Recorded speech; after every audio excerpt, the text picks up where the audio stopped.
A partir de este momento, estamos contigo unidos, contigo y tus problemas.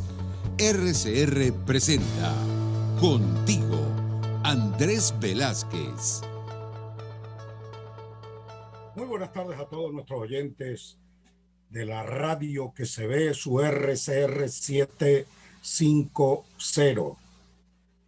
Como siempre, nuestro fraternal saludo a todos nuestros queridos oyentes, nuestro fraternal abrazo y los invitamos a sintonizarnos por su rcr750.com a través de YouTube y a través de @750.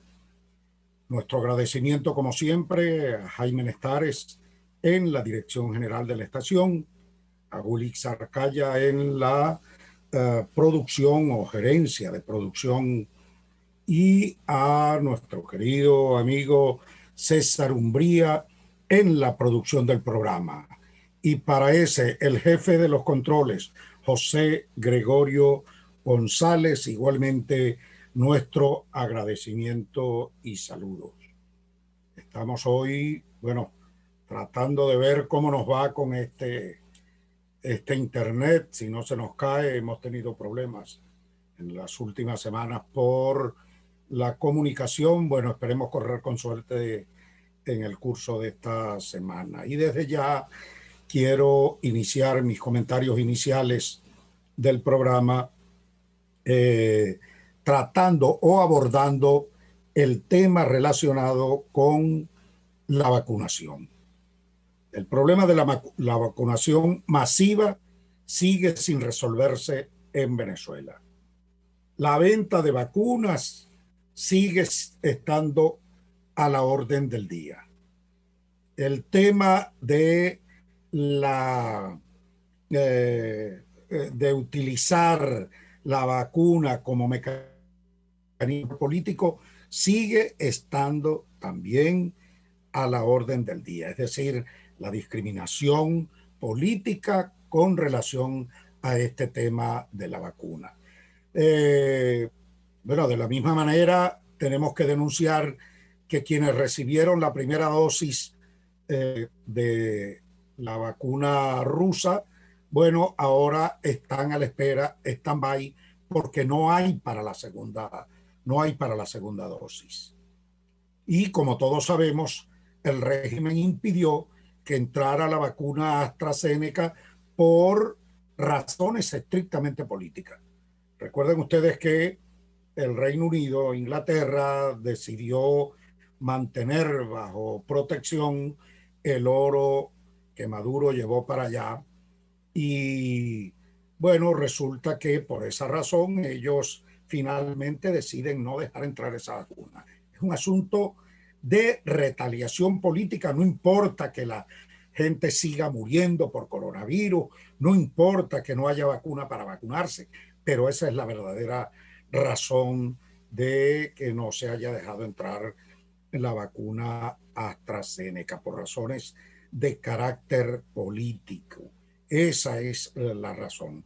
Y ahora, para completar, resulta que Maduro anuncia la compra de 10 millones de vacuna a Cuba.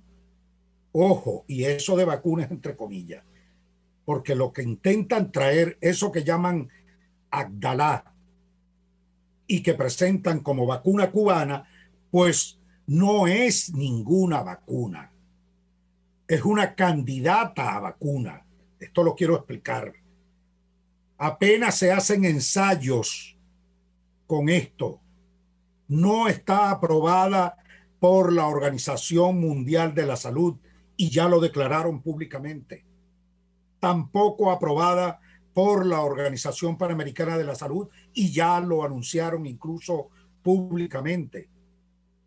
Las academias de ciencias en Venezuela, todas, se han pronunciado y han señalado que es un riesgo, un peligro, una irresponsabilidad pretender aplicarle esa vacuna a los venezolanos por parte del régimen. La Federación Médica Venezolana ha alertado igualmente sobre el riesgo de aplicar ese experimento cubano a los venezolanos. La conclusión, después de oír todo esto, después de oír todas las advertencias, es una sola. La conclusión debe ser que por nada del mundo los venezolanos pueden permitir que el régimen les aplique esa vacuna. Nosotros no somos ratones de laboratorio para que vengan a probar con nosotros una candidata a vacuna. Y que el régimen pretenda aplicarla a los venezolanos es no una irresponsabilidad, no es una aventura de ellos, es un acto criminal. ¿Cómo nos van a tomar a nosotros como conejillo de indias para venir a probar una candidata a vacuna, un experimento cubano que, como todos sabemos, la medicina cubana es un fraude, y nos van a venir a aplicar a los venezolanos esta mal llamada vacuna cubana, Agdalá, no sé qué cosa, no sé cuántos miles de nombres tiene esto? Y entonces esto para nosotros es verdaderamente delicado, y en ese sentido también desde este programa y en lo personal advertimos a los venezolanos del riesgo que se toma sencillamente al aceptar aplicarle esa vacuna. No lo acepte, pregunte qué tipo de vacuna le están aplicando. Acepte que le apliquen cualquiera de las que están aprobadas por los organismos internacionales. La china, la rusa, la gringa, la alemana, la inglesa, todas esas vacunas son aprobadas por la Organización Mundial de la Salud. Todas son eficientes, son buenas, pero sobre la Agdalá esta cubana nada puede decirse, porque eso no es una vacuna, eso no tiene comprobación, no tiene estudios de factibilidad, no tiene estudios de eficiencia, no tiene aprobación científica que le respalde desde ningún tipo. Bueno, razón por la cual sencillamente no puede admitirse que esto sea aplicado a los venezolanos. Quería comenzar con eso porque me parece delicado que adicionalmente el régimen no solo diga que la va a aplicar, que ha dicho de forma específica que quiere aplicarla a los niños venezolanos. Más grave aún todavía, mucho más grave. En ese aspecto, bueno, queremos hacer la advertencia. Por otra parte, no podemos dejar de condenar el asesinato del presidente de Haití cometido la noche de ayer o la noche de hoy, no sé exactamente a qué hora, no me detuve a ver la hora del asesinato, pero evidentemente que los demócratas, los hombres libres, los países libres del mundo, las democracias, donde se respetan derechos, por supuesto que no pueden estar de acuerdo y tienen que condenar desde todo punto de vista el asesinato del presidente de Haití. Entiendo, resultó herida gravemente también su señora esposa. No sé cómo ha continuado, si ha fallecido o continúa con vida, pero en todo caso, el asesinato del presidente de Haití lo condenamos desde este programa contigo, Andrés Velázquez. Bueno, vamos a continuar entonces nuestros comentarios de arranque del programa,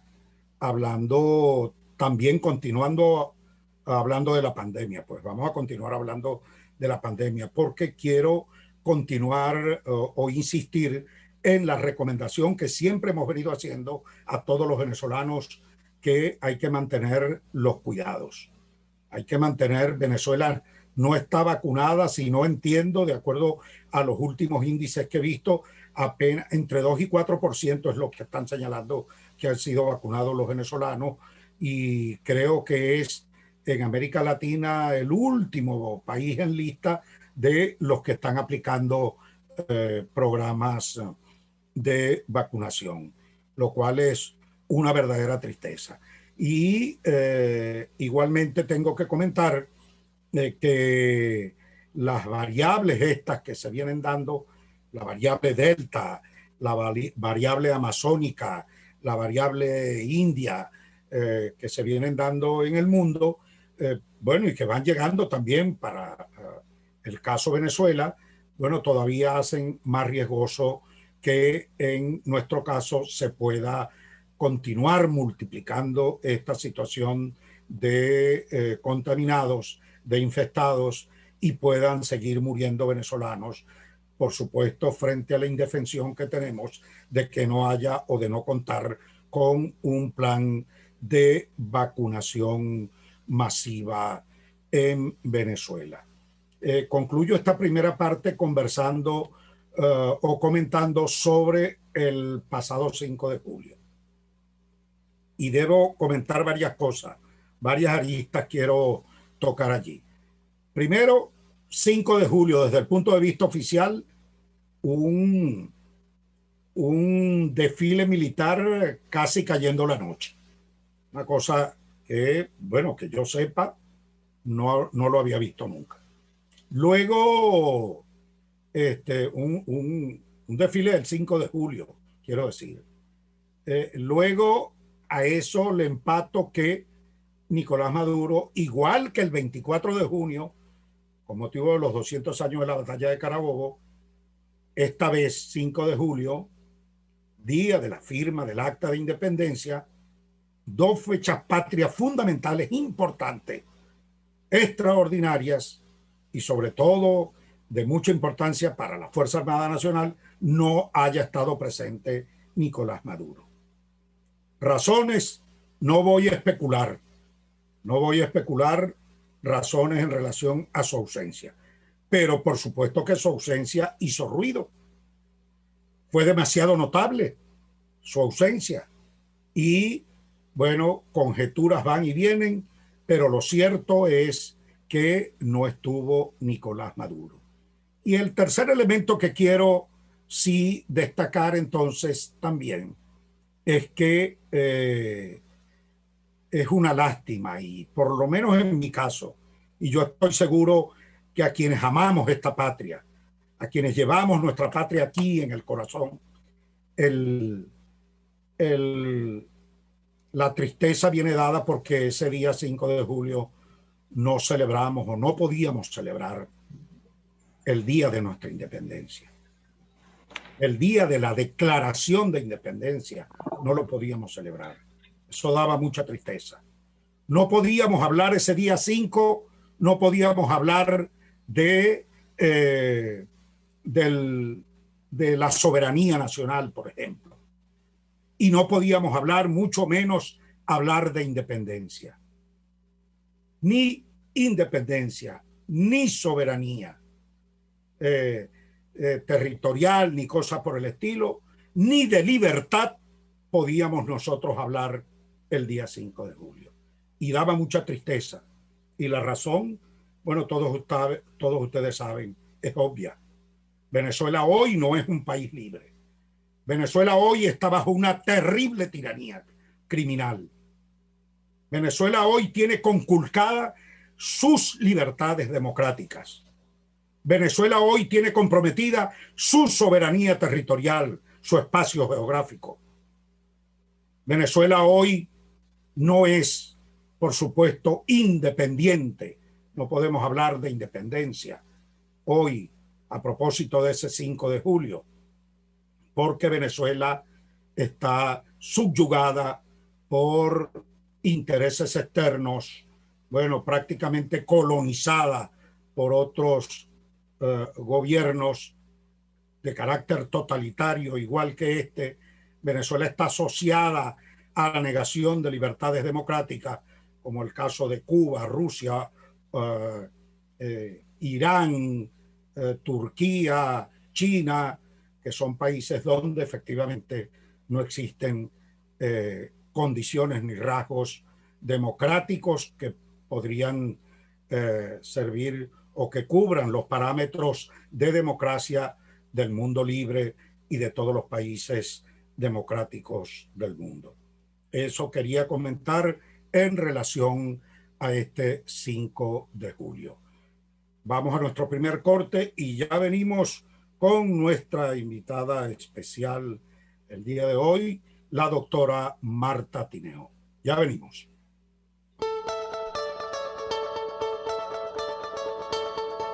Les estamos presentando Contigo, el espacio donde tú y tus dirigentes se escuchan, solo por RCR 750.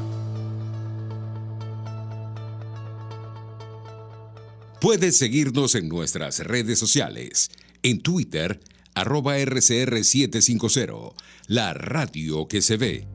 Amigos, quiero recomendarles el maravilloso servicio de talabartería y zapatería principal. Todo en reparación de artículos de cuero, pero también tela, sintético y lona. ¿Quieres rescatar maletas, maletines, morrales o quieres embellecer tus zapatos y carteras? Talabartería y zapatería principal. Visítalos en el Centro Comercial Galerías de Prados del Este. Talabartería y zapatería principal. El arte de trabajar el cuero. Un espacio que analiza y debate la coyuntura política, económica y social de nuestro país.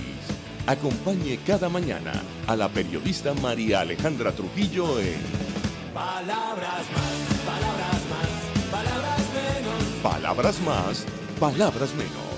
Informes, entrevistas, análisis y discusiones sobre los temas de actualidad. Es lo que más te puedo dar, es lo de siempre. Palabras más, palabras menos. De lunes a viernes, de 7 a 8 de la mañana, por RCR 750 AM. Palabras más, palabras más, palabras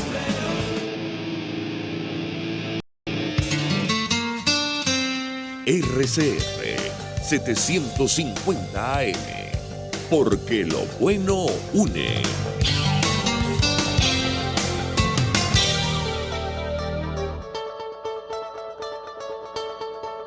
Pluralidad, libertad y respeto. Estás escuchando Contigo, solo por RCR 750. Seguimos en su programa Contigo, Andrés Velázquez, correspondiente a hoy miércoles.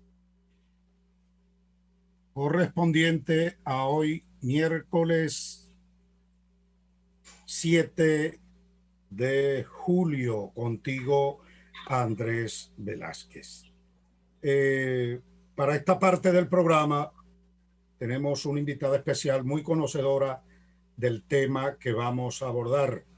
El día de ayer se hicieron presentes ante la sede de Naciones Unidas un grupo numeroso de defensores de derechos humanos que fueron a reclamar, que fueron a denunciar, que fueron a exigir justicia sobre la detención de todos los integrantes de Fundarredes, en este caso de Juan de Dios García y de los hermanos Javier Tarazona, Javier y Rafael Tarazona.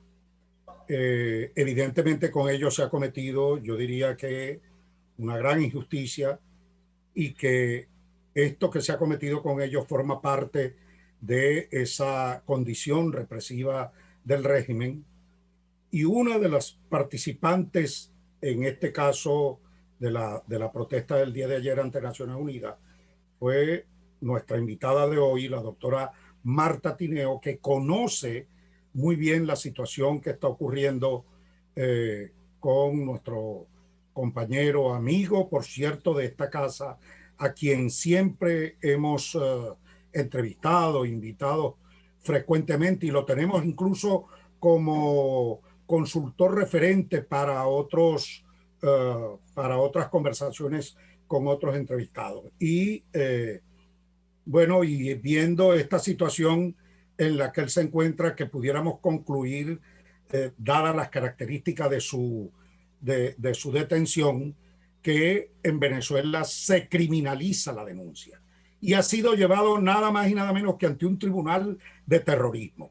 Doctora Tineo, usted es conocedora del caso, háblenos y pónganos al tanto, no solo a los oyentes de este programa, a nosotros, quienes le conducimos, sino a toda Venezuela, de la realidad de lo que ocurre con nuestro compañero, amigo, comprometido con Venezuela y luchador, igual que usted, por derechos humanos en Venezuela. Bienvenida y mi agradecimiento por haber aceptado hoy nuestra invitación para conversar sobre tan importante y tan delicado tema.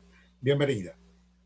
Muchísimas gracias por la invitación, por el espacio, porque justamente de eso se trata, ¿no? De eso, desde la privación ilegítima de libertad de Javier, pues hemos querido abrir espacios y visibilizar esta situación. Lo primero que quiero decir es que es importante tener en cuenta, defender derechos humanos es un derecho en sí mismo. No se trata de un título, no nos otorgan un título por ser defensores de derechos humanos. Ser defensores de derechos humanos es una función y es una vocación, que en Venezuela pues hemos debido asumir muchísimas personas, hay muchísimos activistas, organizaciones, defensores de derechos humanos en nuestro país, y eso es proporcional a la terrible crisis de derechos humanos que viene afrontando Venezuela, agudizándose desde el año 2014. En ese año, pues Justicia, Encuentro y Perdón se crea. Nuestra directora ejecutiva, fundadora de la organización, es nada más que la señora Rosa Orozco, madre de Geraldine Moreno, una joven que fue asesinada en las protestas del 2014. Entonces, pues, asumimos el rol de ser activistas de derechos humanos, de documentar lo que en nuestro país estaba pasando. Hemos visto cómo a lo largo de los últimos años la labor de defender derechos humanos ha sido criminalizada en Venezuela. No en vano, entre enero de 2020 y mayo de 2021 hemos documentado 649 ataques a defensores y organizaciones de derechos humanos en nuestro país. Eso ha sido suficientemente documentado ante instancias internacionales. El pasado lunes, la alta comisionada para los derechos humanos así lo expresaba en su alocución ante el Consejo de Derechos Humanos de Naciones Unidas. Dejaba nuevamente en evidencia cómo la labor de defensa de derechos humanos, de documentar violaciones a los derechos humanos, ha sido perseguida y criminalizada en Venezuela al día de hoy. Y la detención arbitraria de Rafael, de Javier y de Omar de Dios no son más que evidencia de eso. Lamentablemente no es la primera vez que ocurre. El año pasado veíamos que también ocurrió la detención arbitraria de 5 miembros de la organización Azul Positivo, que es una organización que realiza labor humanitaria en el estado Zulia, y estuvieron más de 5 meses privados ilegítimamente de libertad. Y en este sentido quiero ser empática. En el caso de Javier, de Rafael y de Omar de Dios, estuvimos en presencia de una desaparición forzada. Recordemos que estuvieron más de 24 horas desaparecidos, no sabíamos de su paradero, no sabíamos de su condición física, no sabíamos de en qué estado se encontraba. Luego de esas 24 horas...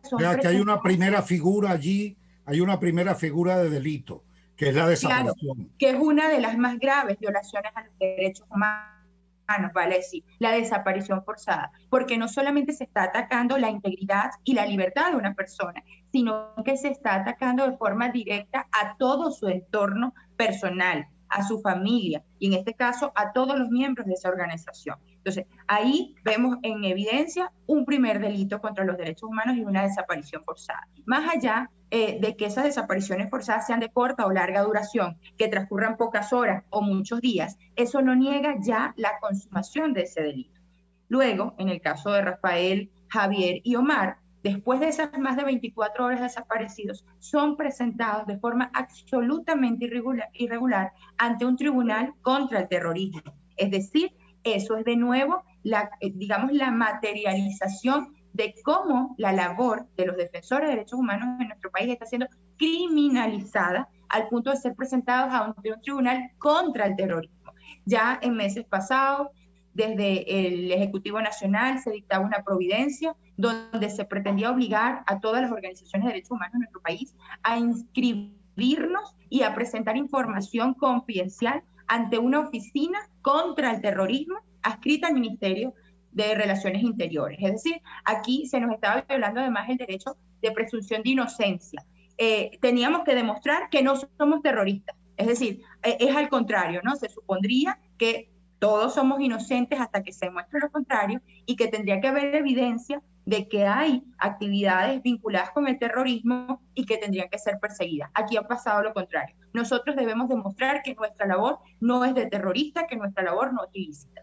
Entonces, detienen a Javier, a Rafael y a Omar, los presentan arbitrariamente en un tribunal contra el terrorismo y le niegan otro derecho humano fundamental, y es el derecho a la defensa. Se les niega la posibilidad de asignar a defensores privados de su confianza para que ejerzan su defensa. Es otro delito, doctora. Otro delito, porque y yo creo que eso tumba toda la actuación del tribunal en este caso. Y a eso voy a llegar. Entonces, se les niega el derecho a la defensa, se les impone un defensor público que evidentemente, pues, no sabemos de qué manera pudiera ejercer la defensa de estas personas no siendo sus abogados de confianza, y se le imputa delitos de traición a la patria, instigación a delinquir y terrorismo.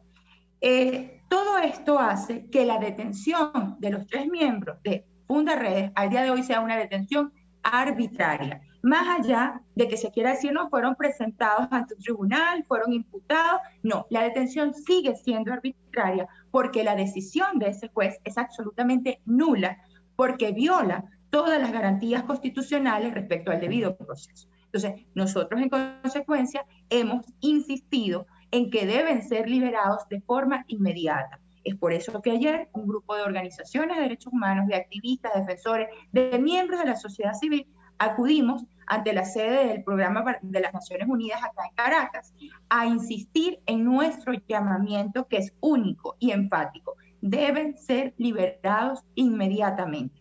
Esto, lamentablemente, lo que estamos viendo con los miembros de Fundaredes, forma parte de un patrón sistemático de ataque y de persecución contra las organizaciones de derechos humanos. En Venezuela ya habíamos documentado suficientemente un patrón de ataque sistemático y generalizado contra grupos de la población civil, contra grupos activistas políticos. Ya eso estaba siendo documentado desde el año 2014.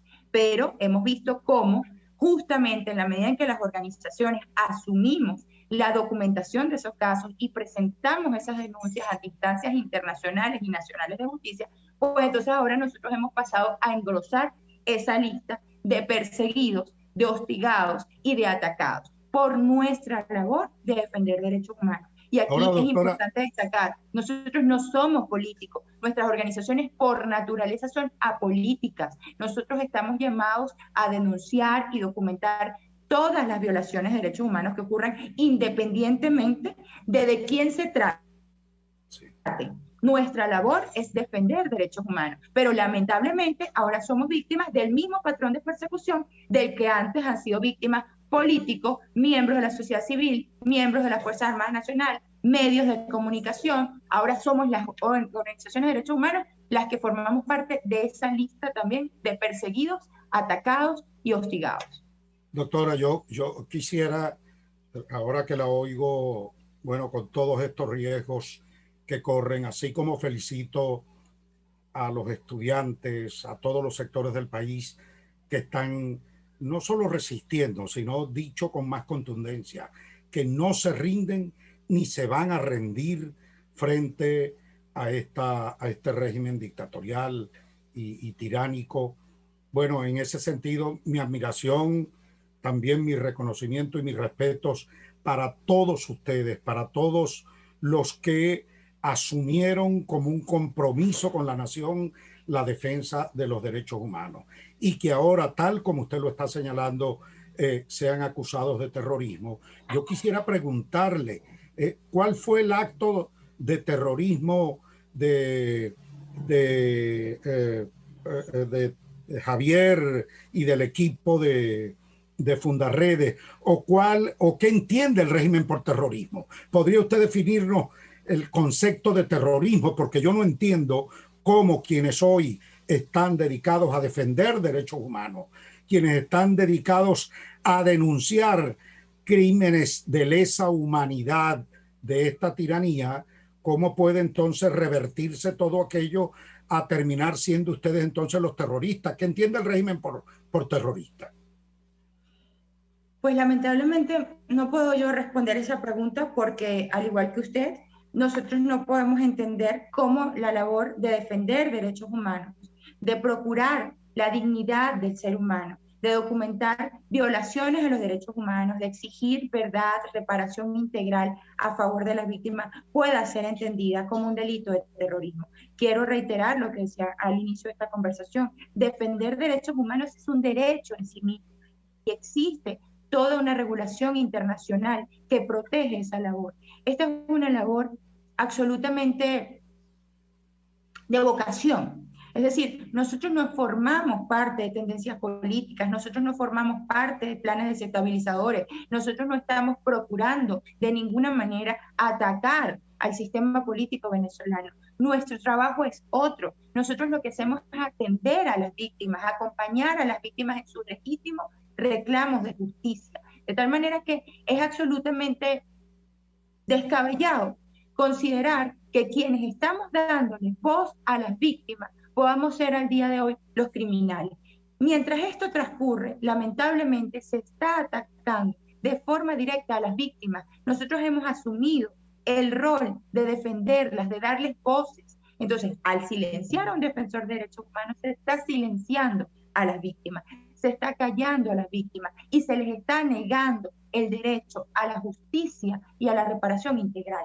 Nuestra labor tiene que ver con las víctimas, los líderes que nosotros reconocemos, la gente por la cual nosotros nos movilizamos son las víctimas, no solamente las víctimas de la represión, que son las que atienden justicia, encuentro y perdón, y me refiero a ejecuciones extrajudiciales en el contexto de manifestaciones pacíficas y casos de tortura y desapariciones forzadas, sino a esas miles de personas que están siendo desplazados, que están sufriendo hambre, que están sufriendo los peores embates de la emergencia humanitaria compleja, quienes no están recibiendo asistencia médica, quienes no tienen acceso a servicios públicos, agua potable, gas doméstico. Es decir, nuestro trabajo es acompañar a los grupos más vulnerables de la población. No pretendemos desestabilizar ningún sistema político. Lo que pretendemos es recuperar la dignidad del ser humano y que las víctimas obtengan justicia y reparación integral. Eso de ninguna manera puede ser concebido como un acto de terrorismo. Todo lo contrario, estamos asumiendo la voz de las víctimas y estamos canalizando su reclamo. Entonces, vuelvo a decir, atacarnos a nosotros es atacar de forma indirecta a las víctimas, es revictimizarlas, porque se les está dejando sin voz, se les está dejando sin defensa, se les está dejando sin el acompañamiento que requiere. Entonces, no es posible que podamos concebir que esto es un acto de terrorismo. Criterio compartido, doctora. Ahora, me gustaría, desde su punto de vista, porque también dentro de toda esta situación de inseguridad, de violación de derechos que tiene la población venezolana, y aprovechando su conocimiento en relación a esto, el caso de los habitantes de la Cota 905 o el de los habitantes de La Vega, donde hay bandas reconocidas, con planes ya identificados, que tienen, yo diría que bajo su total control, a esa población, que las exponen en los enfrentamientos entre bandas y en los enfrentamientos con cuerpos policiales, y donde efectivamente el Estado como tal no le brinda la certeza o no le da la seguridad de vida a esos ciudadanos, que varios de ellos ya han muerto por balas perdidas en ese fuego cruzado que hay permanentemente en estas barriadas. Eso pudiera también inscribirse dentro de la falta de asistencia o atención del Estado como tal o del régimen para los ciudadanos en el caso de protección de sus derechos a la vida, por ejemplo. Absolutamente. Recordemos que los estados son responsables de violaciones a los derechos humanos por acción o por omisión. Es decir, el Estado tiene la responsabilidad de garantizar el derecho a la vida, a la integridad personal, a la salud. En la Constitución de la República de Venezuela tiene un catálogo extraordinario de derechos humanos. ¿Cuáles son los derechos humanos que son reconocidos en nuestro país? Pero además nuestra Constitución establece expresamente que incluso los tratados internacionales en materia de derechos humanos están por encima de la propia Constitución. Entonces, nosotros tenemos un catálogo amplísimo de reconocimiento de derechos humanos y es el Estado quien debe garantizarlos. De nuevo, no solamente es responsable el Estado de violación de derechos humanos cuando él comete la acción de violarlos de forma directa, sino que también es responsable cuando omite sus obligaciones y sus responsabilidades respecto a garantizar esos derechos. Entonces, en estos episodios que usted narra, evidentemente vemos que hay una responsabilidad del Estado en su omisión, en su incapacidad de garantizar la seguridad ciudadana, de garantizar el desarme de grupos delincuentes que han tomado las armas y han establecido pequeños territorios y pequeños espacios de control. El Estado tiene la responsabilidad de garantizar la vida y la integridad física de todos sus ciudadanos. Nos quedan unos minutos finales de esta conversación tan interesante, doctora Tineo. No quisiera que concluyera sin preguntarle o conocer de su opinión en relación a todos estos informes que están por venir. Por ejemplo, ya comentó la doctora Michelle Bachelet, presentó el informe del tema de violación de derechos humanos. Hay un sinsabor, por cierto, entre los familiares de víctimas, en el caso de la familia Pernalete, que no ven que ese informe lleve contenido de verdad, justicia para su hijo asesinado. Se ofreció una fecha de la Corte Penal Internacional, ya del nuevo fiscal, que dice que para el 23 de este mes estaría ya haciendo un anuncio oficial definitivo en relación al caso venezolano. ¿Su opinión sobre el caso, doctora? Sí, son varias cosas. A ver, la crisis de derechos humanos en Venezuela ha sido tan exhaustivamente documentada que ha movilizado a todos los sistemas internacionales de protección. Y es por eso que vemos que la Oficina de la Alta Comisionada, desde el año 2017, rigurosamente por mandato del propio Consejo de Derechos Humanos de Naciones Unidas, ha debido atender y documentar exhaustivamente la situación de Venezuela. Hemos visto informes que han relatado la terrible situación, la precariedad en la garantía y el goce pleno de derechos humanos en nuestro país.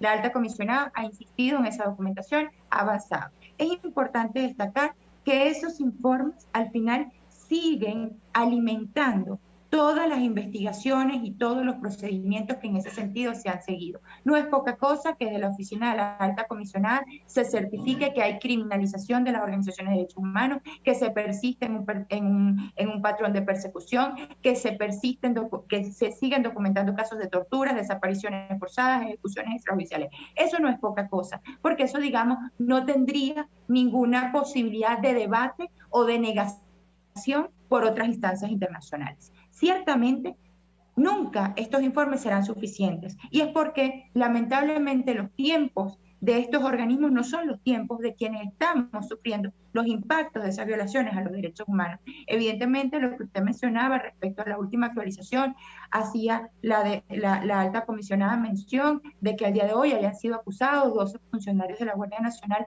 presuntamente responsables de la ejecución de Juan Pablo Pernalete, lo cual no es cierto. Al día de hoy apenas han sido imputados 12 funcionarios, no ha habido presentación de un acto conclusivo de acusación contra ellos por parte del Ministerio Público. Entonces, perfectamente nosotros, siendo una organización de víctimas, entendemos que las víctimas asuman que esto no es suficiente, que esto no es todo lo que necesitamos. Mientras transcurren eso, esas investigaciones, mientras se redactan esos importantísimos informes, mientras se debate en la comunidad internacional qué hacer con la situación de Venezuela y qué nuevas acciones generar.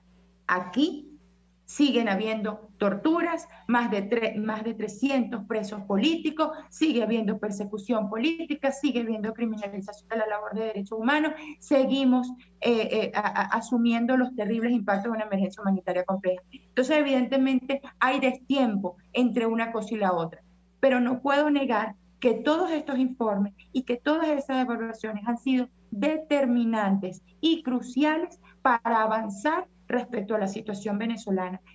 Hay una misión de determinación de hechos que presentó el año pasado un informe contundente en más de 400 páginas, narraba de forma exhaustiva y ahí sí, ampliamente verificada la situación de violación de derechos humanos en nuestro país, al punto de calificarlos como crímenes de lesa humanidad y solicitar a la Corte Penal Internacional que se abocara a tal situación considerando que son crímenes de su competencia. Y respecto a la Fiscalía de la Corte Penal Internacional, ciertamente ya la fiscal saliente nos había anunciado en el mes de noviembre del año pasado que habíamos pasado a fase 3 del examen preliminar porque entendía que tenía razonables elementos para considerar que en Venezuela se han cometido crímenes de lesa humanidad. Esto es importantísimo, porque quiero enfatizar, ya no existía dudas, ya no existe duda para la Fiscalía de la Corte Penal Internacional que en Venezuela se puedan estar cometiendo crímenes de lesa humanidad.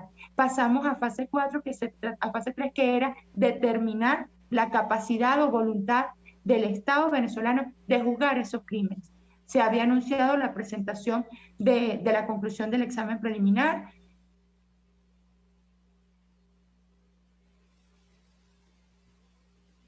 Lamentablemente, pues, la sala de cuestiones previas, y eso demoró que la fiscal hubiese podido hacer el pronunciamiento que ya había anunciado. Estamos esperando que la sala de cuestiones previas resuelva ese incidente. No necesariamente, y aquí sí quiero dejarlo claro, porque se trata de no generar falsas expectativas, no necesariamente el fiscal el 23 tiene que presentar las conclusiones del examen preliminar. No se trata de eso. A ver, Venezuela presentó una incidencia ante la sala de cuestiones previas, considerando que no tenía información suficiente de las pruebas, de los alegatos, que no habían sido respondidos sus informes y todo lo demás, y estaba exigiendo transparencia en ese examen preliminar. La fiscal saliente presentó una respuesta a ese alegato, ¿sí? Y sobre eso, la sala de cuestiones previas debe resolver sobre hubo o no, o sea, que ambas partes, por decirlo de una manera, tengan conocimiento, haya transparencia respecto a lo que allí se está debatiendo. ¿Puede el fiscal decidir ese día hacer público su pronunciamiento o puede no hacerlo? Lo que se resuelve es el incidente que presentó Venezuela. A partir de ese momento, el fiscal puede hacer público, en el momento que lo considere, su pronunciamiento. Eso es importante dejarlo claro. De tal manera que en eso estamos, pero de nuevo, haber llegado a esa fase tiene mucho que ver con el trabajo de documentación que se ha hecho ante instancias internacionales y que las propias instancias internacionales al día de hoy aseveren que en Venezuela se están violando de forma sistemática y generalizada los derechos humanos. Creo que eso justamente es lo que ha hecho que las organizaciones que hemos documentado esos casos ahora seamos los perseguidos, porque somos los que le estamos dando voz a las víctimas, porque somos quienes estamos llevando esa información y evidentemente hay una necesidad de silenciarnos. Aquí es importante también destacar que mientras se silencia una organización, salen más de 200 a asumir esa vocería y a seguir haciendo el trabajo. Mientras se silencia una, se multiplican, porque de nuevo, nosotros somos la voz de las víctimas, y mientras las víctimas no tengan justicia y no tengan reparación integral, van a insistir. Y lo digo en primera persona, nuestra directora ejecutiva, nuestra fundadora es una víctima, la señora Rosa Orozco, y ella no va a dejar de exigir justicia por el asesinato de su hija y de todos quienes fueron ejecutados en el contexto de manifestaciones pacíficas en nuestro país. Gracias, doctora. De verdad, oírla, sentirla ratificar con mente y corazón y con mucha pasión su compromiso y el de todos los luchadores de derechos humanos en Venezuela no hacen más que ratificar y recordarnos que esta Venezuela que lucha contra esta tiranía no se rinde jamás. Siempre va a estar de pie y siempre estará enfrentando a este régimen hasta lograr su libertad. Yo quiero agradecerle, doctora, su claridad, quiero agradecerle su amplísima explicación para el conocimiento de todos los venezolanos de qué ocurre con las ONG, qué ocurre con nuestro compañero, amigo, defensor de los derechos humanos, Javier, Rafael y Omar de Dios, hoy secuestrados, por decirlo de alguna manera, por parte del régimen y sometido a esta injusticia. Un gran abrazo, muchísimas gracias. Vamos a nuestro corte y ya venimos para el final del programa. Gracias. Les estamos presentando Contigo, porque nos preocupan las mismas cosas. Solo por RCR 750.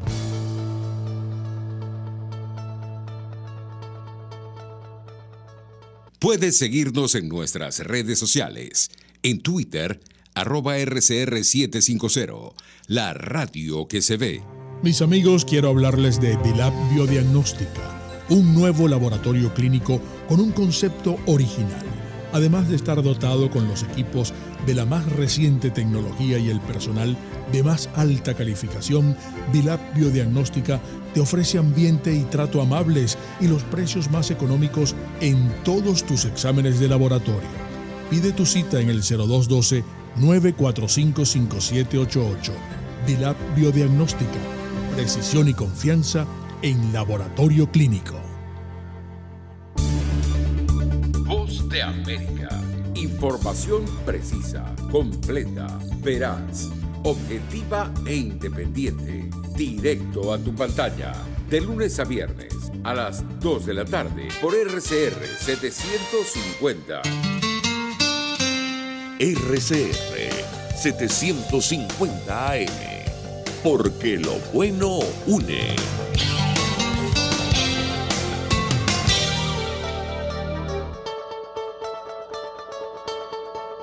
Pluralidad, libertad y respeto. Estás escuchando Contigo, solo por RCR 750. Continuamos ya en la parte final de su programa Contigo, Andrés Velázquez, y yo termino aplaudiendo, no solamente por nuestra entrevistada y su claridad en la exposición que ha hecho, sino que estoy bajo un tremendo palo de agua y no se me ha ido la luz y no se me ha cortado el internet. Bueno, y eso me parece mentira, esto es irónico, pero lo celebro, porque hay que, las veces anteriores o las semanas anteriores hemos tenido ya problemas graves con la comunicación y a la hora de hacer el programa. Yo quiero concluir este programa hablando de la justicia. Esto que ha ocurrido con Javier y Rafael Tarazona y Omar de Dios, hoy secuestrados, es un acto de injusticia, evidentemente. Y sobre todo en el caso de Javier Tarazona, que tiene medidas cautelares, medidas de protección de la Corte Interamericana de Derechos Humanos. Pero eso aquí en Venezuela no se le presta ningún tipo de atención. ¿Y cómo le van a prestar atención? Si hemos dicho hasta el cansancio que este es un régimen tiránico, que esto es un sistema completo de no solo de corrupción, sino de represión, de persecución, de encarcelamiento, de asesinato, de tortura. Y eso, por supuesto, lo denunciamos y lo ratificamos para todos los venezolanos. Y por eso tenemos que condenar con todas nuestras fuerzas, con toda nuestra fuerza. Condenamos desde este programa Contigo, Andrés Velázquez, la el secuestro de Javier Tarazona, de Rafael Tarazona y de Omar de Dios Díaz. Y con esa condena, igualmente la condena del resto de los presos políticos. Y desde aquí exigimos, y no nos cansaremos de exigir, libertad para todos nuestros presos políticos. Libertad para todos nuestros presos políticos. Y esa, entre otras, son razones por las cuales vale la pena seguir, no solo resistiendo, seguir sencillamente en esta firme, granítica condición de no rendirse frente al régimen, por muy o más represivo que sea. Eso lo queremos nosotros dejar claro. Y siempre hemos dicho, no hay justicia en Venezuela. Y esto lo digo incluso a propósito del reciente anuncio hecho por el dictador y usurpador Nicolás Maduro de que iba a reformar la justicia en Venezuela, que iba a ir a fondo para reformar, cambiar radicalmente, así lo dijo, la justicia en Venezuela. Ese sería el quinto anuncio de reforma judicial en Venezuela. Porque las 4 veces anteriores que anunciaron reforma fue para peor. Y no dudo que esta va a ser lo mismo. El 80% de los jueces hoy en Venezuela tienen la condición de jueces provisorios, jueces nombrados a dedo, jueces que los pueden sacar del sistema judicial y despachar del tribunal, echarlos del tribunal donde están con solamente una llamada o una firma. Nada más, porque no fueron jueces escogidos por concurso. Y eso hace todavía mucho más débil la administración de justicia en Venezuela. Esa es la realidad de lo que hoy tenemos. No hay justicia en Venezuela. Y se corresponde, por supuesto, con la afirmación de que en Venezuela no hay democracia. Porque donde hay democracia, hay sistema de justicia independiente, autónomo. Hay separación de poderes donde hay democracia. Donde no existe democracia, pues no hay administración de justicia independiente, autónoma ni imparcial. Hoy, para que un juez tome una decisión relacionada con un hecho político, tiene que recibir la orden directamente desde Miraflores. De lo contrario, no lo puede hacer, porque sencillamente teme ser destituido. Y además de eso, toda la administración de justicia, incluido Ministerio Público, que son los que acusan, o son los que no acusan, o suavizan la acusación, todo es corrupción, todo se paga, todo se cobra. No hay justicia en Venezuela. Y no puede haber justicia donde no hay libertad. Y no puede haber justicia donde no hay democracia.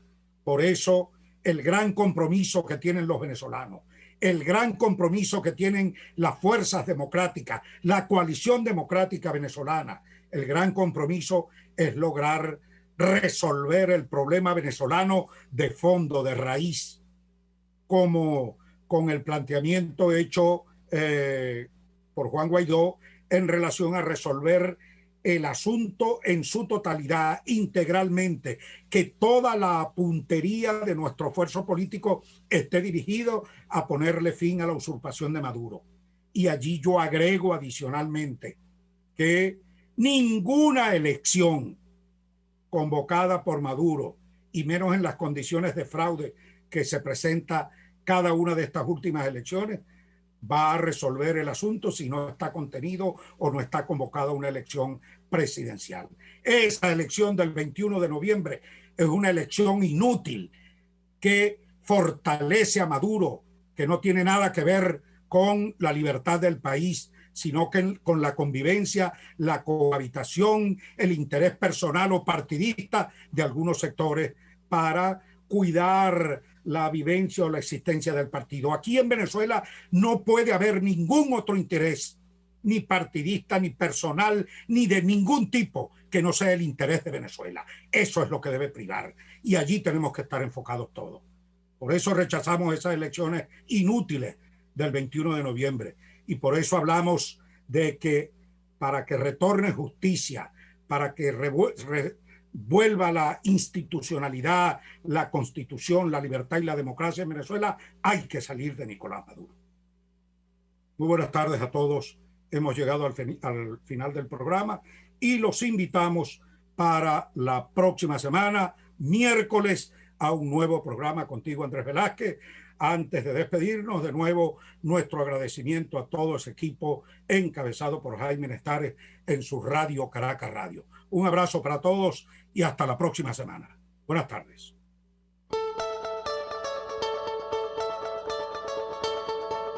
RCR presentó Contigo, donde la pluralidad de pensamiento confluye. Solo por RCR 750.